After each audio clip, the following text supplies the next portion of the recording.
আসিফ নজরুল ঈদের দিন এমন একটা স্ট্যাটাস দিয়েছে, সেই স্ট্যাটাসের মাধ্যমে বাংলাদেশের মানুষ তাকে একদম ওইটা মেরে দিয়েছে। শেখ হাসিনা বাংলাদেশে ফিরে আসবেন না, এই ক্ষেত্রে একমত হলে হাহা দিন, আর তিনি ফিরে আসবেন এক্ষেত্রে একমত হলে লাইক দিন। তার মানে লাইক সংখ্যা জিতে গেছে দ্বিগুণ। হাহা পড়েছে 14,000, লাইক পড়েছে 33,000। এখন আসিফ নজরুল যদি লজ্জা থাকতো এই ধরনের স্ট্যাটাস দিত। সেটা হচ্ছে শেখ হাসিনার দেশে প্রত্যাবর্তন। শেখ হাসিনা দেশে ফিরে আসছেন কি আসছেন না, এই বিষয়ে আসিফ নজরুল পর্যন্ত একটি সার্ভে করে সে দেখেছে যে বেশিরভাগ মানুষ মনে করে, প্রায় 64% মানুষ মনে করে যে শেখ হাসিনা দেশে আসবেন, বাকিরা মনে করছে আসবেন না। শেখ হাসিনা সম্ভবত হোয়াটসঅ্যাপ, টেলিগ্রাম সহ সামাজিক যোগাযোগ মাধ্যমে যোগাযোগ রেখে দলের নেতাকর্মীদের এমন পর্যায়ে প্রস্তুত করে এনেছেন যে এতটা আস্থার সঙ্গে বলতে পারছেন যে খুব দ্রুত ফিরবেন, মাথা উঁচু করে ফিরবেন, আর এমন দুঃসময়ে দলের নেতা কর্মী আর বাংলাদেশের জনগণকে তাঁর ছেড়ে যাওয়ার প্রশ্নই ওঠে না। আওয়ামী লীগকে ফিরিয়ে আনতে চারদিকে অবিশ্বাস্য চেষ্টা দর্শক, এবং এক্ষেত্রে যথেষ্ট অগ্রগতি হচ্ছে, ব্যাপক আলোচনা হচ্ছে। রাজনীতিতে এখন একটা টপিকে পরিণত হয়েছে যে আওয়ামী লীগ ফিরছে কিনা। এমন কোন শক্তি এই আলোচনাগুলো সামনে আনছে যে শক্তি আওয়ামী লীগকে ফিরিয়ে আনতে বড় কিছু করতে সক্ষম। দর্শক, নতুন একটা নিউজ আপনাকে স্বাগতম। প্রিয় দর্শক, সাবেক প্রধানমন্ত্রী শেখ হাসিনার দেশে আসার খবরে কান্নাকাটি শুরু করে দিয়েছেন অন্তর্বর্তীকালীন সরকারের সাবেক আইন উপদেষ্টা ডক্টর আসিফ নজরুল। প্রিয় দর্শক, এমনটাই বলছেন বিশ্লেষকগণ। তিনি কেন কান্নাকাটি করছেন তার উৎকৃষ্ট প্রমাণ হিসেবে বলছেন যে তিনি গতকাল একটা ফেসবুক স্ট্যাটাস দিয়েছেন এবং সেখানে বলেছেন সাবেক প্রধানমন্ত্রী শেখ হাসিনা দেশে ফিরবেন, আপনি কি এর সাথে একমত? যদি একমত হয়ে থাকেন তাহলে লাইক দিন, আর যদি একমত না হন তাহলে হাহা রিয়াক্ট দিন। দর্শক, তার ফেসবুক পোস্টটা খেয়াল করলে দেখা যায় লাইক জয়যুক্ত হয়েছে, অর্থাৎ দেশের 60% জনগণ চায় সাবেক প্রধানমন্ত্রী শেখ হাসিনা দেশে আসবেন, বাকিরা চান না। প্রিয় দর্শক, আসিফ নজরুলের এই জরিপকে আপনি কিভাবে দেখছেন? আপনিও কি মনে করছেন সাবেক প্রধানমন্ত্রী শেখ হাসিনা অবশ্যই দেশে ফিরবেন, নাকি মনে করছেন না তিনি দেশে ফিরবেন না? এ বিষয়টি নিয়ে আপনার মূল্যবান মতামতটি অবশ্যই কমেন্ট করে জানিয়ে দিন। এছাড়াও দর্শক, ভিডিওর শুরুতেই আরো যে গুরুত্বপূর্ণ ভিডিওর অংশগুলো দেখেছেন তার বিস্তারিত আলোচনা দেখবেন একটু পরেই। তো দর্শক, আর দেরি না করে চলুন দেখে আসবো আজকে সেই কাঙ্ক্ষিত ভিডিওগুলো।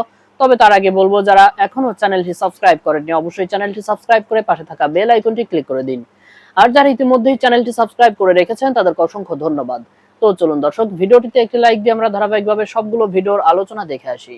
তো আসিফ নজরুল এমন একটা পতিতা যার কোনো নীতি নৈতিকতা নাই, যার কোনো নীতি নাই, যার কোনো আদর্শ নাই, যার কোনো লক্ষ্য নাই। এর মুখে যতগুলা কথা শুনেছেন আজ অবধি একটা সত্য প্রমাণিত হয়েছে? হয় নাই। কয়েকদিন পূর্বে বললো আওয়ামী লীগ ছিল, তারা ফিরেছে তাদের দম্ভ নিয়ে। আওয়ামী লীগ দম্ভ নিয়ে কিভাবে ফিরলো? আওয়ামী লীগ দম্ভ নিয়ে কি বলেছে? বলে নাই। গতকাল ঈদ উপলক্ষে ঈদের দিন এমন একটা স্ট্যাটাস দিয়েছে, সেই স্ট্যাটাসের মাধ্যমে বাংলাদেশের মানুষ তাকে একদম ওইটা মেরে দিয়েছে। স্ট্যাটাস দেখার পর আমার অনেক হাসি পাচ্ছিল। আমি অপেক্ষা করলাম কয়েক ঘন্টা যাক, অন্তত পক্ষে 10-12 ঘন্টা, এরপর আমি সেটা নিয়ে ভিডিও বানাবো। ঠিক সেই সময় পর্যন্ত সেই স্ট্যাটাসে প্রতিক্রিয়া কি হয় স্ক্রিনে দেখতে পাচ্ছেন। একটি জরিপ, শেখ হাসিনা বাংলাদেশে ফিরে আসবেন না, আপনি কি একমত? একমত হলে হাহা ইমোজি সাইন দিন, আর না হলে লাইক দিন। আমি যখন ভিডিওটা রেকর্ড করছি তখন পর্যন্ত স্ট্যাটাসের সময় হয়ে গেছে প্রায় 11 ঘন্টা। 11 ঘন্টা পূর্বে সেই স্ট্যাটাস দিয়েছে। এই সময় পর্যন্ত তার স্ট্যাটাসের রিয়াকশন গুলো দেখেন। লাইক পড়েছে 33,000, হাহা পড়েছে 14,000। বাকি রিয়াকশন আপনারা দেখতে পাচ্ছেন, ওটা না বলি। শেখ হাসিনা বাংলাদেশে ফিরে আসবেন না, এই ক্ষেত্রে একমত হলে হাহা দিন, আর তিনি ফিরে আসবেন এক্ষেত্রে একমত হলে লাইক দিন। তার মানে লাইক সংখ্যা জিতে গেছে দ্বিগুণ। হাহা পড়েছে 14,000, লাইক পড়েছে 33,000। এখন আসিফ নজরুল যদি লজ্জা থাকতো এই ধরনের স্ট্যাটাস দিত না, কারণ এ হচ্ছে বাংলাদেশের একমাত্র পুরুষ পতিতা যে 26 লক্ষ ভারতীয় তত্ত্বের আবিষ্কারক। কিন্তু সরকারের উপদেষ্টা পরিষদে জায়গা পাবার পরেও এক মুহূর্তের জন্য আমাদেরকে দেখাতে পারেনি ভারতীয়রা বাংলাদেশে চাকরিরত। ঠিক কত হাজার কত লক্ষ ভারতীয় বাংলাদেশে চাকরি করে, এটা আজ অবধি না বিএনপি আমাদেরকে দেখালো, না ইউনুস আমাদেরকে দেখালো। এই যে প্রতিনিয়ত মিথ্যাচার, এটা পতিতাদের থেকেও জঘন্য আচরণের বহিঃপ্রকাশ। আমি মনে করি ডক্টর আসিফ নজরুল, আপনারা যে ভয় পাচ্ছেন সেটা কিন্তু আমরা জানি। বিভিন্ন দূতাবাসে যোগাযোগ করছেন আপনাদেরকে কিভাবে সেভ করা যায়। মাহফুজ আলম স্ট্যাটাস দিল না, আওয়ামী লীগ ফিরেছে সেদিন যেদিন তোমরা 71-কে 24-এর মুখোমুখি দাঁড় করিয়েছো। অনেক লম্বা লেখা ছিল, এ নিয়ে আমি একটা ভিডিও বানিয়েছি, আপনারা দেখতে পারেন আমার চ্যানেলে গিয়ে। আচ্ছা, এগুলো কেন করছে? কারণ একটাই, বঙ্গবন্ধু কন্যা ঘোষণা দিয়েছেন তিনি বাংলাদেশে ফিরবেন, মাথা উঁচু করে ফিরবেন। শুধুমাত্র এই ঘোষণা পর্যন্ত ছিল না, এরপর তিনি আরো বলেছেন তিনি ডিসেম্বরের পূর্বে বাংলাদেশে ফিরবেন, তিনি আগস্টে ট্রাভেল পাসের জন্য ভারত সরকারের কাছে আবেদন জানাবেন। এটা নিয়ে একটা ব্যাখ্যা উপস্থাপন করার চেষ্টা হচ্ছে যে ট্রাভেল পাস নিয়ে শেখ হাসিনা পৃথিবীর অন্যান্য দেশে যেতে পারবেন, বাংলাদেশে ফিরতে পারবেন না। তাহলে বঙ্গবন্ধু কন্যা তো বলেছেন তাকে কোন জেলে রাখা হবে সেই জেল ঠিক করেন, তাকে যে বিমানে রেখে আসা হয়েছিল সেই বিমানটা পাঠান, কিংবা অন্য কোনো বিমান পাঠান, তার বিরুদ্ধে যতগুলো মামলা হয়েছে সবকিছু তিনি বাংলাদেশে ফিরে মোকাবেলা করবেন। এই সরকারের যদি সৎ সাহস থাকে তাহলে এই সরকার ব্যবস্থা নিচ্ছে না কেন? সালাউদ্দিন সাহেব বললেন শেখ হাসিনাকে আইনি প্রক্রিয়াতে ফিরে পেতে চান ভারত, তাকে ফেরত দিক। এখন বঙ্গবন্ধুর কন্যা যখন বলেছে সবকিছু ঠিকঠাক করে দেন, আমি বাংলাদেশে ফিরবো, তখন সরকারের পক্ষ থেকে আমরা আর কোনো বাণী শুনতে পেলাম না। রুহুল কবির রিজভী সে বলছে শেখ হাসিনার দেশে ফিরে আসতে চাওয়ার যে কথা, এটা স্ট্যান্ডবাজি। ঠিক আছে, স্ট্যান্ডবাজি। তো তিনি যেহেতু বলছেন তার পাসপোর্ট তাকে ফিরে দেওয়া হোক, তাকে বিমান ঠিক করে দেওয়া হোক, তাকে কোথায় রাখা হবে, কোন জেলে, সেই জেল ঠিক করে রাখা হোক, সেগুলো করেন। তারপর যদি শেখ হাসিনা বাংলাদেশে ফেরত না যান, সেই ক্ষেত্রে তাকে আপনার স্ট্যান্ডবাজ বলতে পারেন। তিনি তো স্ট্যান্ডবাজি করার লোক না। সত্যি কথা বলতে কি, শেখ হাসিনা হলো বঙ্গবন্ধুর কন্যা। বঙ্গবন্ধু একটা হিমালয়, একটা পর্বত। বঙ্গবন্ধুকে এত নগণ্য ভাবার কারণ নাই জনাব তারেক রহমান সাহেব। যদি সৎ সাহস থাকে দেন, আসার বন্দোবস্ত করে দেন, দেখেন উনি আসেন কিনা। শেখ হাসিনা বিমানবন্দরে নামলে 2-3 লাখ লোক হবে। ব্যারিস্টার ফুয়াদরা বলে শেখ হাসিনা বাংলাদেশে ফিরে আসবেন এই ঘোষণা দিলে, কোন তারিখে আসবেন এই ঘোষণা দিলে, বাংলাদেশের জিহাদি, জঙ্গি, জামাতি, মৌলবাদী ইনক্লুডেড তারেক রহমান প্যান্ট নষ্ট করে ফেলবে। বিশ্বাস হয় না? শুধুমাত্র ফিরে আসবেন ডিসেম্বরের আগে। এটা শোনার পর তাদের কোষ্ঠকাঠিন্য শুরু হয়ে গেছে, খারাপ ভাষায় বলতে গেলে তাদের বিচি লক হয়ে গেছে। অথচ এরা লম্বা লম্বা কথা বলে, লম্বা লম্বা লেকচার দেয়। লেকচার দেওয়ার আগে নিজের সক্ষমতার জায়গাটুকু চিন্তা করা উচিত। নিজের কি আছে, কতটুকু সামাল দিতে পারবেন সেটাও ভাবা উচিত। দেখেন, শেখ হাসিনা বাংলাদেশ আওয়ামী লীগের আবেগের নাম, ভালোবাসার জায়গা, অনুভূতির জায়গা, অস্তিত্বের জায়গা। শেখ হাসিনা বাংলাদেশে ফিরে আসলে বাংলাদেশ আওয়ামী লীগের সকল পর্যায়ের নেতাকর্মী সকল বিভেদ বলে, কোন্দল বলে, সবকিছু বলে তাকে গ্রহণ করতে বিমানবন্দরে আসবে। পুরো ঢাকা শহর ব্লক হয়ে যাবে। শুধুমাত্র ঢাকা শহর বললে ভুল হবে, ঢাকার আশেপাশে যতগুলো জেলা আছে, গাজীপুর, নারায়ণগঞ্জ, মানিকগঞ্জ, শরীয়তপুর, মাদারীপুর, সব জেলা ব্লক হয়ে যাবে। ব্লক কোনো চলাচল হবে না, রাস্তা ব্লক হয়ে যাবে। এবং সেটা আপনারা জানেন, আপনাদের গোয়েন্দা সংস্থা সব জানে। এই জন্য আপনারা ভয়ে আছেন, আপনারা কাঁপাকাঁপি করছেন। শেখ হাসিনা আভি জিন্দা হ্যাঁ, এটা মাথায় রাখবেন। শেখ হাসিনা জলে ভাসা কোনো পদ্ম না। শেখ হাসিনা বঙ্গবন্ধুর কন্যা। এই দেশটা 2 হাতে শিল্পীর তুলির মতো তিনি আঁকিয়েছেন। একটা তলাবিহীন ঝুড়ি থেকে মধ্যমায়ের রাষ্ট্রে উন্নীত করেছেন। মধ্যযুগীয় শাসন ব্যবস্থা থেকে ডিজিটাল বাংলাদেশ করেছেন। বাংলাদেশের তরুণ প্রজন্মের জন্য এমন কিছু নাই যে শেখ হাসিনার সরকার করে দেন নাই। কি করেছেন ভাই আপনারা? 2 বছর ইউনূস, 100 দিন হয়ে গেল আপনার, কি করেছেন? একটা দৃশ্যমান উন্নয়ন প্রকল্প দেখাতে পারবেন? একটা উন্নয়ন করেছেন বাংলাদেশের সাধারণ মানুষের জন্য, একটা কাজ করেছেন দেখাতে পারবেন? আছে কোন নজির? নাই। শেখ হাসিনা ফিরে আসবে এই ভয়ে আসিফ নজরুলরা স্ট্যাটাস দিয়ে জরিপ করে, এই জরিপের ফলাফল নিয়ে আসিফ নজরুল আরেকটা স্ট্যাটাস দিক, যদি সৎ সাহস থাকে। জ্ঞানপাপী সলিমুল্লাহর কথা আমার বারবার মনে পড়ে।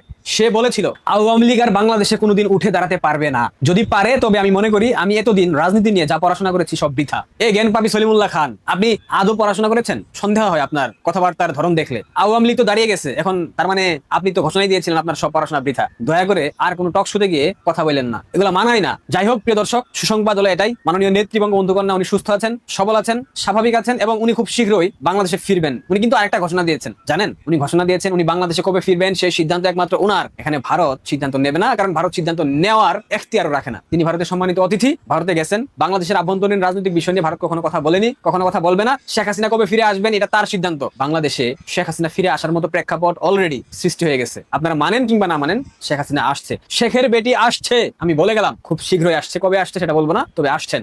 হঠাৎ করে শেখ হাসিনাকে ফিরিয়ে নিয়ে আসার জন্য মুখ খুলতে শুরু করেছে দেশের বিভিন্ন শ্রেণী পেশার মানুষরা। বাংলাদেশে বর্তমান রাজনৈতিক প্রেক্ষাপটে সবচেয়ে আলোচিত বিষয় হয়ে দাঁড়িয়েছে আওয়ামী লীগ। একদিকে আওয়ামী লীগকে নিষিদ্ধ ঘোষণা এবং অন্যদিকে মূল দলের শীর্ষ রাজনৈতিক নেতারা পলাতক। এমন এক জটিল পরিস্থিতিতেও দেশের ভিতরে সুসংগঠিত হচ্ছে আওয়ামী লীগ। কখনো আদালতে আওয়ামী লীগের স্লোগান, আবার কখনো মাইক ভাড়া করে রাস্তায় আওয়ামী লীগের স্লোগান দিতে দেখা যাচ্ছে।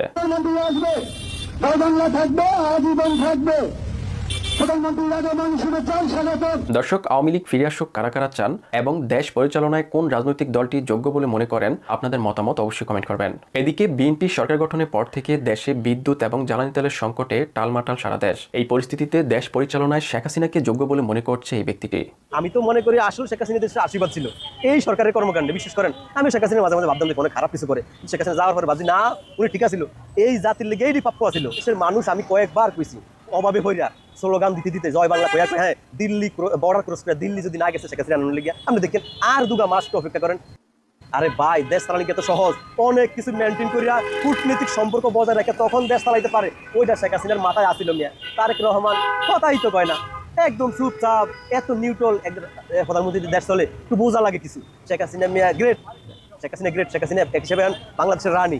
এখন বাংলাদেশে এরকম একটা অবস্থা আছে, একটা লোক খারাপ যদি কয় যে রিস্কা লাও, বা আমি যাকে রিস্কা না, আমি যদি দাঁড়ায় কই যে অমুক জায়গার প্রোগ্রাম আছে আওয়ামী লীগের, আমি নেতৃত্ব দিব। আমি মানুষ যদি 20 লাখ না হয়েছে আপনি আবার কয়েক হাজার গুলি করেন, মানে শুধু আমি নেতৃত্ব দিব। রিস্কাওয়ালা আওয়ামী লীগ এগুলো চাইবই না, কে রিস্কাওয়ালা কে কি, শুধু আওয়ামী লীগের একজন নেতৃত্ব ফাইল হয়েছে। মানুষের কোনো অভাবই হবো না মিয়া, পুরো ঢাকা একদম ফ্রিজ করে দেওয়ার তো ব্যবস্থা আছে আওয়ামী লীগের।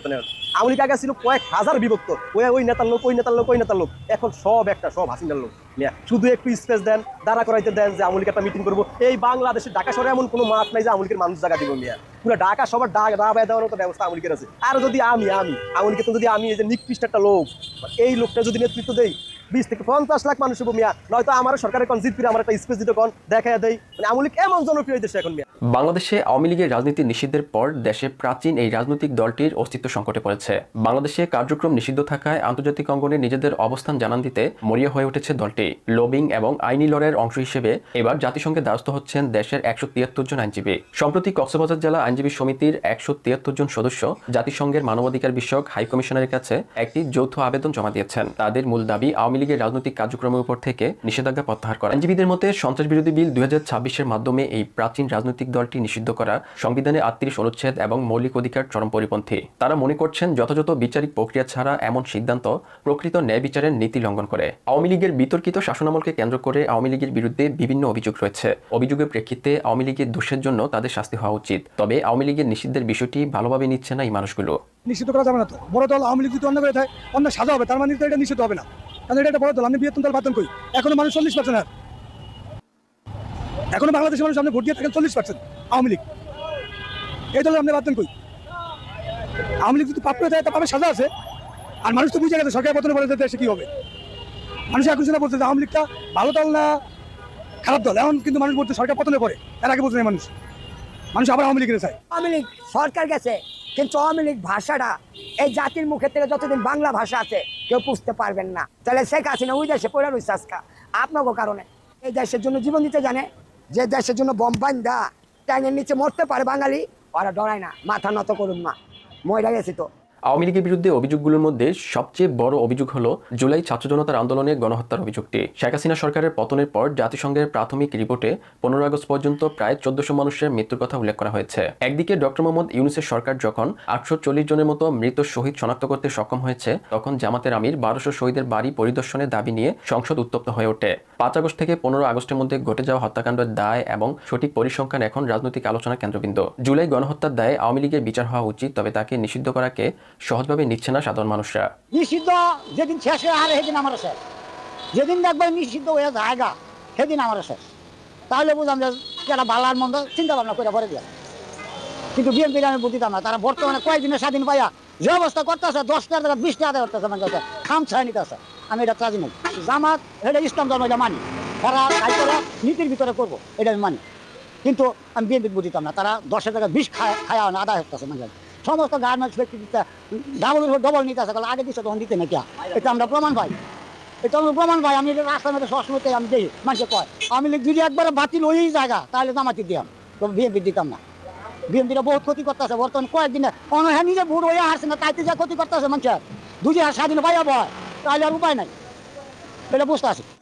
এদিকে আওয়ামী লীগ অনেক আগে থেকেই যুক্তরাজ্যের একটি নামকরা লবিস্ট ফার্মকে নিয়োগ দিয়ে আন্তর্জাতিক মহলে নিজেদের পক্ষে জনমত গঠনের চেষ্টা করছে। এর আগে ব্রিটিশ ও আমেরিকান আইনজীবী এবং কংগ্রেসের সদস্যদের মাধ্যমে জাতিসংঘে চিঠি পাঠানো হয়েছিল। রাশিয়া, অস্ট্রেলিয়া এবং ভারতের পক্ষ থেকেও অন্তর্ভুক্তিমূলক রাজনীতির ব্যাপারে পরোক্ষ চাপ রয়েছে বলে গুঞ্জন রয়েছে। তবে ডক্টর মোহাম্মদ ইউনূস সরকারের জারি করা অধ্যাদেশগুলো যখন বিএনপি শাসিত সংসদে বিল আকারে পাশ হলো, তখন আওয়ামী লীগের ফেরার পথ আরও দীর্ঘায়ু হয়েছে বলে জানান রাজনৈতিক বিশ্লেষকরা। সবচেয়ে চমকপ্রদ তথ্য উঠে এসেছে ভারতীয় গণমাধ্যমগুলোতে। অনেকে ধারণা ছিল ভারত হয়তো আওয়ামী লীগকে পূর্ণ সমর্থন দেবে, কিন্তু সম্প্রতি কিছু রিপোর্টে দাবি করা হচ্ছে শেখ হাসিনা সরকারের পতনের পিছনে আমেরিকার কৌশলের সঙ্গে ভারতের এক ধরনের নীরব সমর্থন ছিল।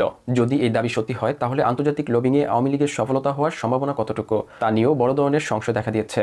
জাতিসংঘ শুরুতে সব দলের অংশগ্রহণ এবং অন্তর্ভুক্তিমূলক রাজনীতির কথা বললেও পরবর্তীতে তাদের অবস্থানের কিছুটা পরিবর্তন দেখা দিয়েছে। এখন প্রশ্ন হলো, দেশের ভিতর থেকে 173 জন আইনজীবীর এই আবেদন কি জাতিসংঘের নীতিতে কোনো বড় ধরনের পরিবর্তন আনতে পারবে, নাকি এটি আন্তর্জাতিক কূটনৈতিক সম্পর্কের বেড়াজালে কেবল একটি সংবাদ হয়েই থাকবে? বাংলাদেশের সেনাপ্রধান ওয়াকারুজ্জামান 2025-এর মার্চ মাসে হাসনাত আব্দুল্লাহ আর সার্জিস আলমের কাছে রিফাইন্ড আওয়ামী লীগের প্রস্তাব তোলার পর থেকেই বাংলাদেশের রাজনীতিতে প্রথম আলো, ডেইলি স্টার, সুশীল সমাজের একটি অংশের যে পক্ষ, যারা কিনা বহু বছর ধরে, মানে বহু দশক হয়ে গেছে এখন, আওয়ামী লীগকে রিফাইন করতে চান, শুদ্ধিকরণ করতে চান, মূলত সোজা বাংলা ভাষায় আওয়ামী লীগকে শেখ হাসিনা মুক্ত করতে চান, সেই পক্ষটি খুব চাঙা হয়ে উঠেছিলেন। শেখ হাসিনা এই বিষয়টা নিয়ে কি ভাবছেন সে প্রসঙ্গে এত যে সাক্ষাৎকার 2025-এর শেষে তিনি দিয়েছেন, তখন কোনো স্পষ্ট প্রশ্ন তাকে কখনো করা হয় নাই। তাকে বারবার দল সংগঠিত করার ক্ষেত্রে, দলের নেতৃত্বে পরিবর্তন আনার ক্ষেত্রে তিনি কি ভাবছেন, দলের নেতৃত্বে তার পরিবারের সদস্যরা আসবে কিনা, এসব প্রশ্ন করা হয়েছিল। এবং তিনি তখন সবসময় বলেছেন যে আওয়ামী লীগ একটা গণতান্ত্রিক দল এবং আওয়ামী লীগ সেই গণতান্ত্রিক প্রক্রিয়াতেই নিজেই তার দলের নেতৃত্ব পছন্দ করবে। এই দফায় যখন 17ই মেকে ঘিরে তিনি আবার সংবাদ মাধ্যমে সাক্ষাৎকার দেওয়া শুরু করলেন, তখন প্রথম হিন্দুস্তান টাইমসে তাকে জিজ্ঞেস করা হয়েছিল যে শেখ হাসিনা ছাড়া আওয়ামী লীগ আবার রিফাইন করা যায় কিনা, এ বিষয়েও তো আলাপ হয়েছে এবং এই নেতৃত্বে পরিবর্তন মানে শেখ হাসিনা ছাড়া আওয়ামী লীগের বিষয়ে আওয়ামী লীগ কি ভাবছে। তখন শেখ হাসিনা স্পষ্ট করে ওই হিন্দুস্তান টাইমসেও বলেছিলেন যে বিরোধীরা এবং ষড়যন্ত্রকারীরা বারবার এই রিফাইন্ড, পিউরিফিকেশন, শুদ্ধিকরণ, পবিত্রকরণ এসব নানা টার্ম দিয়ে, নানা রকম নাম দিয়ে আসলে দলের ভেতরে ভাঙন ধরাতে চায়, দলের আত্মবিশ্বাস, কর্মীদের আত্মবিশ্বাস নষ্ট করতে চায়। শেখ হাসিনা 2024-এর আগস্ট থেকে এখন পর্যন্ত দলীয় কোনো ফোরামে কোনো ইঙ্গিত দেন নাই একবারের জন্যও যে তিনি দলের দায়িত্বে আর থাকবেন না, তিনি তার পুত্র সজীব ওয়াজেদ জয় কিংবা কারো হাতে দলের দায়িত্ব ছেড়ে দিচ্ছেন, তার দলের নেতা কর্মীদের দায়িত্ব ছেড়ে দিচ্ছেন। বরং বারবার তিনি স্পষ্ট ভাষায় এই কথাটাই বলেছেন যে মহান আল্লাহ তাআলা যেহেতু তাকে বাঁচিয়ে রেখেছে 2024-এর 5ই আগস্ট, তিনি জানেন তার নিশ্চয়ই একটা কোনো দায়িত্ব আছে বলেই তাকে বাঁচিয়ে রাখা হয়েছে, তিনি ফিরবেন দলের নেতা কর্মীদের কাছে বাংলাদেশকে রক্ষা করতে। এ দফায় দ্য ওয়ালকে যে একান্ত সাক্ষাৎকার দিয়েছেন শেখ হাসিনা, সেখানে ওয়ালের নির্বাহী সম্পাদক অমল সরকার স্পষ্ট ভাষায় তার সাক্ষাৎকারটির দ্বিতীয় কিস্তি শুরুই করেছেন এই রিফাইন্ড আওয়ামী লীগ প্রসঙ্গ দিয়ে। তিনি বলছেন যে এই রিফাইন্ড বা বিশুদ্ধ আওয়ামী লীগ ধারণাটার প্রস্তাবটির কপিরাইট সেনাপ্রধান ওয়াকারুজ্জামানের। মানে প্রথম আলো, ডেইলি স্টার সেই ধারণা বহু দশক ধরে বাংলাদেশের মানুষের মনের ভেতর গিলিয়েছে বটে, কিন্তু এ দফায় যে এই কপিরাইট ওয়াকারুজ্জামানকে দিতে হবে তা অমল সরকার ঠিকই বলেছেন বটে। এবং তিনি বলছেন যে শেখ হাসিনা দলের সভাপতির পদ ছেড়ে দেবেন, দলীয় পদ থেকে সরে যাবেন ভাবমূর্তি খারাপ নেতারা, আওয়ামী লীগের হাল ধরবেন তুলনামূলকভাবে স্বচ্ছ ভাবমূর্তির নেতারা। এই প্রস্তাবটির কপিরাইট সেনাপ্রধান ওয়াকারুজ্জামানের, যাকে আওয়ামী লীগ 2024-এ শেখ হাসিনার সরকারের পতনের অন্যতম নেপথ্যের মির্জাফর বলে চিহ্নিত করেছে। এবং তারপর তিনি এটা বলছেন যে রাজনৈতিক ও কূটনৈতিক মহলের খবর যে সেনাপ্রধানকে হাসিনা মুক্ত আওয়ামী লীগ তৈরির অ্যাসাইনমেন্ট দিয়েছিল মার্কিন ডিপ স্টেট, কারণ অমল সরকার সূত্র মেলাচ্ছেন হাসনাত সার্জিসের সঙ্গে 2025-এর মার্চের ওই বৈঠকের আগে সেনাপ্রধান আমেরিকা ঘুরে এসেছিলেন। এবং তারপর অমল সরকার বলছেন যে এরপর পদ্মা মেঘনা দিয়ে অনেক জল গড়িয়ে গেছে, আওয়ামী লীগকে জাতীয় সংসদের নির্বাচনে অংশ নিতে না দিলেও শেখ হাসিনার দল অটুট, হাসিনার নেতৃত্ব নিয়ে দলের কেউ প্রশ্ন তোলেনি। এমন অবস্থায় শেখ হাসিনা যখন আবারও ফাঁসির সাজা মাথায় নিয়ে দ্রুত দেশে ফেরার কথা প্রকাশ্যে ঘোষণা করছেন, তখন তিনি শেখ হাসিনাকে জিজ্ঞেস করেছিলেন যে শেখ হাসিনা এ বিষয়ে কি ভাবছে। মানে ওই ওয়াকারুজ্জামানের ওই প্রস্তাবের বিষয়ে শেখ হাসিনার ভাবনাটা কি রিফাইন্ড আওয়ামী লীগের, এমন প্রশ্ন কিন্তু এর আগে আর কোনো সাংবাদিক শেখ হাসিনাকে এত সরাসরি করেন নাই। শুধু তাই নয়, অমল সরকার প্রশ্নটা করেছিলেন এমন ভাবে যে আপনার পুত্র সজীব ওয়াজেদ জয় কমাস আগে একটা আন্তর্জাতিক সংবাদ মাধ্যমকে দেওয়া সাক্ষাৎকারে বলেছিলেন আপনি দেশে ফিরে গিয়ে রাজনীতি থেকে অবসর নিতে চান, দলের সভাপতি পদ থেকেও সরে দাঁড়াবেন, এ বিষয়ে আপনার বক্তব্য কি? পুত্র কি মায়ের কথাই বলছেন? মনে করে দেখেন ওই যে আল জাজিরার সাক্ষাৎকারটাতে শেখ হাসিনা পুত্র সজীব ওয়াজেদ জয় বলে বসলেন যে তার মার বয়স হয়ে গেছে, কাজেই মা দেশে ফিরলেও নিশ্চয়ই রাজনীতিতে সক্রিয় থাকবেন না। অথচ সজীব ওয়াজেদ জয়ের মায়ের মুখ থেকে কখনো আমরা সে কথা শুনিনি। তিনি বারবার নেতাকর্মীদের বলছেন তিনি দেশে ফিরবেন এবং দেশে গণতান্ত্রিক প্রক্রিয়া ফিরিয়ে এনে ফিরবেন। এবং যতগুলো সাক্ষাৎকার এ যাবৎকালে তিনি দিয়েছেন, শেখ হাসিনা দিয়েছেন, প্রতিটিতে সেটা স্পষ্ট করেছেন। আর এখন তো বলছেন দ্রুত ফিরবেন, 6 মাসের মধ্যে ফিরবেন, কেউ কেউ বলছেন আগস্টের মধ্যে ফিরবেন। এখন অমল সরকারের প্রশ্নের জবাবে শেখ হাসিনা বলেছেন জয় যেটা বলেছে ঠিক বলেছে, আমি নিজেও তাই মনে করি। মানুষের জীবনে অবসর একটা স্বাভাবিক প্রক্রিয়া। আওয়ামী লীগের বিগত 2টো জাতীয় কাউন্সিলেও আমি নতুন নেতৃত্বকে দায়িত্ব গ্রহণের আহ্বান জানিয়েছিলাম। তবে বর্তমানে বাংলাদেশের জনগণ যে ভয়াবহ সময়ের ভেতর দিয়ে যাচ্ছে, তাদেরকে ছেড়ে আমি কিভাবে বিশ্রাম নেব?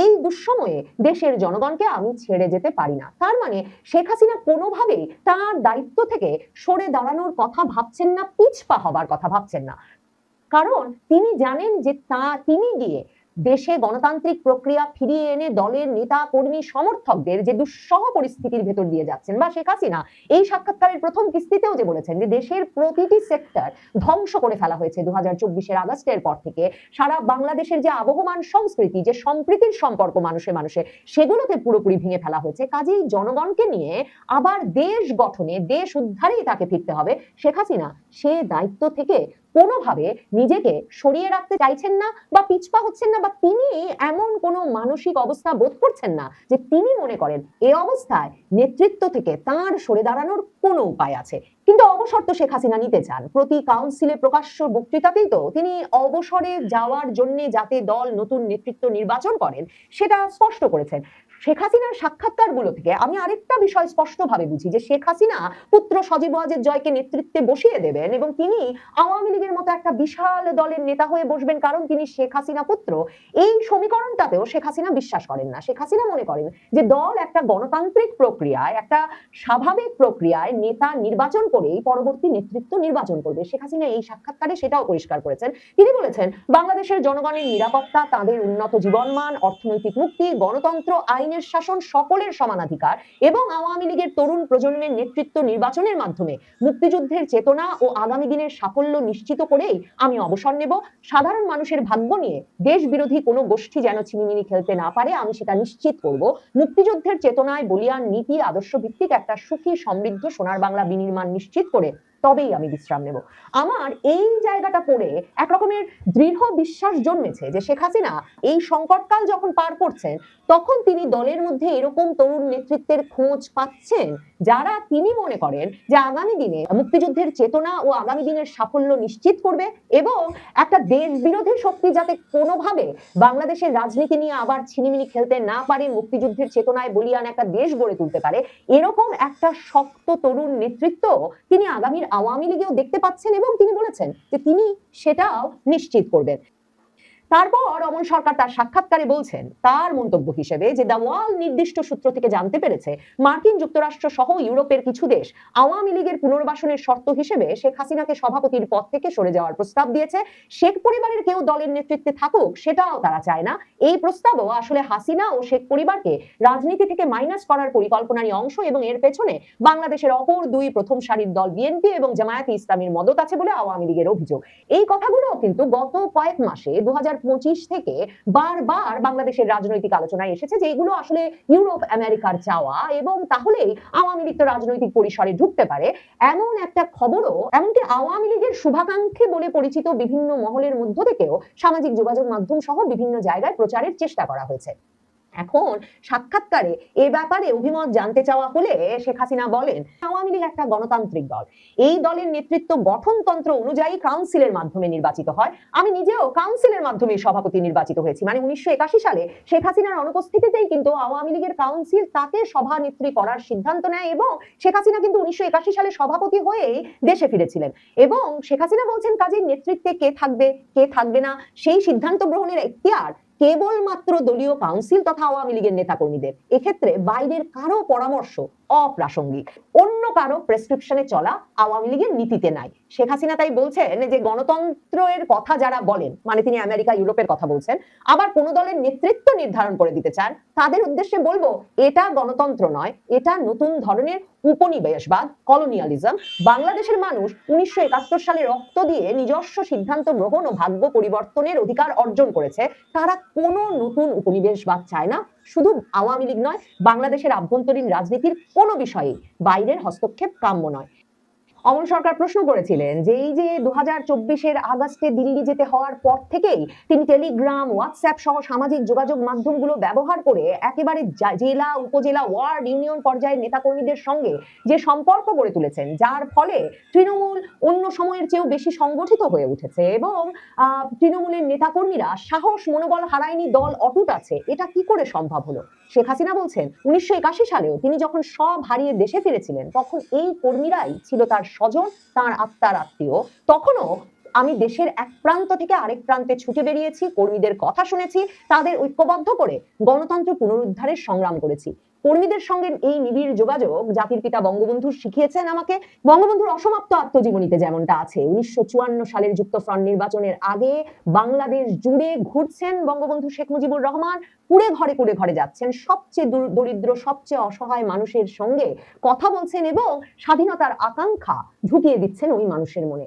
শেখ হাসিনা সম্ভবত হোয়াটসঅ্যাপ, টেলিগ্রাম সহ সামাজিক যোগাযোগ মাধ্যমে যোগাযোগ রেখে দলের নেতাকর্মীদের এমন পর্যায়ে প্রস্তুত করে এনেছেন যে এতটা আস্থার সঙ্গে বলতে পারছেন যে খুব দ্রুত ফিরবেন, মাথা উঁচু করে ফিরবেন, আর এমন দুঃসময়ে দলের নেতা কর্মী আর বাংলাদেশের জনগণকে তাঁর ছেড়ে যাওয়ার প্রশ্নই ওঠে না। দর্শক, আমি আশা করছি সবগুলো ভিডিওই আপনি মনোযোগ সহকারে দেখেছেন। সেই সাথে দর্শক, এই ভিডিওগুলো সম্পর্কিত যদি কোনো তথ্য বা মতামত থাকে তাহলে তো অবশ্যই কমেন্ট করে জানিয়ে দিন। এতক্ষণ সাথে থাকার জন্য ধন্যবাদ। নিউজটি শেষ করছে এখানেই, ফিরছে আগামী ভিডিওতে নতুন কোনো টপিক নিয়ে। আল্লাহ হাফেজ।